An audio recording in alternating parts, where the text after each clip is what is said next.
Hi, I'm Dr. Emma Duerden. Imagine this, seeing on your social media feed a video of a teen filming themselves while standing on top of a moving commuter train, also known as train surfing, or a video of a teen eating laundry detergent or eating food that's been cooked in cold medication. While it sounds dystopian or part of an imagined world, these are real social media trends and challenges, some of which have been copied and reposted over 200,000 times, despite them being associated with some pretty serious risks. So these extreme behaviors highlight a crucial but well-known truth that the teen brain is tuned in for rewards and challenges while often disregarding dangers and risks. And with social media, with each like and share, this can only feed into that reward system, offering instant gratification. So a big question is why? And should we be worried about what social media is doing to kids' brains? So I want to focus on three main questions. So the first is what makes the teen brain so different from that of a child versus an adult? And the second is we all know that not all teens are using social media in the same way. So who is most at risk? And thirdly, if social media is associated with changes in the brain in some individuals, then what could we do about it? Could these changes be reversible? So, to answer the first question, the impulsive decision making that we see in teens is a result of a developmental mismatch in the brain.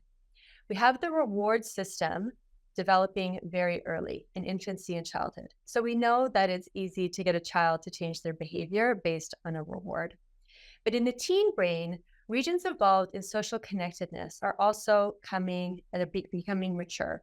And this allows them to be more sensitive to emotions, to social cues, social comparisons, but also seeking validation in others.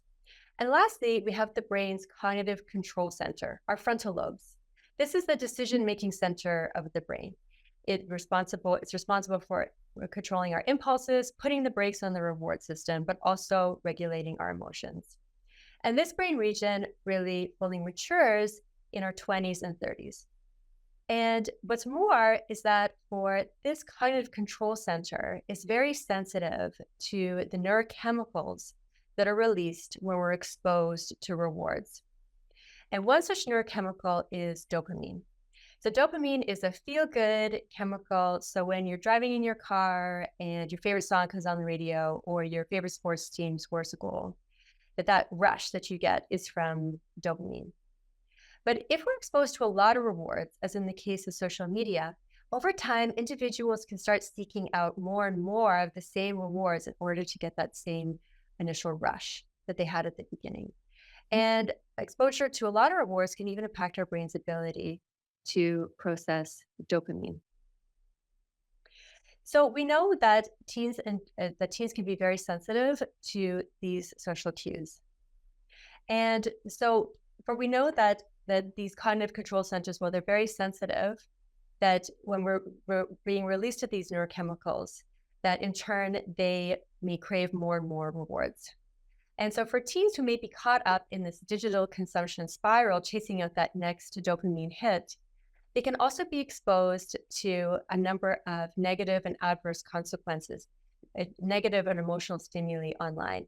And this in turn can, because they have an immature cognitive control center, this in turn can affect their ability to regulate their emotions.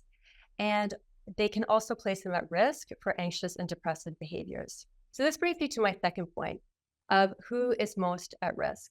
So we know that teens with undiagnosed or diagnosed mental health conditions like anxiety and depression, they could be at risk, or teens who have a neurodevelopmental disorder like ADHD.